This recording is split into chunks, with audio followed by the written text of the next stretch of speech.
साथीहरू फाइनली काफल टिप्यो मैले नि यति बनाएँ थोरै मेरो त कोही पनि छैन तर पनि यसो अब ओल्लो पल्लो रुमलाई म काफल खान जान्छु भनेर आइसकेपछि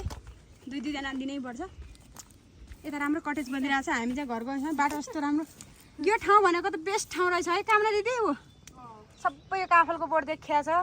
मैले राम्रो भिडियो बनाइरहेको छु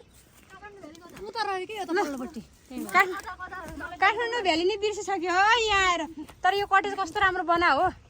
कटेज बनाउन चाहिँ लागेको होला नि यो चाहिँ कस्तो दामी कलर सलर गरेर राम्रो गरेर चाहिँ यहाँ जे होस् बोयफ्रेन्ड गर्लफ्रेन्ड आयो भने सुत्ने ठाउँ चाहिँ मेरो बोयफ्रेन्ड नै छैन ल गाइस हामी यता जिस्किन फाइनली घर जान लागेको फाइनली यता यता हो त्यो पनि कामको रुख हो काट्यो त्यहाँ हो बाटो भयो ल थ्याङ्क यू सो मच हामी 1300मा बनाउँछौँ उकालो भएर गाह्रो भइरहेको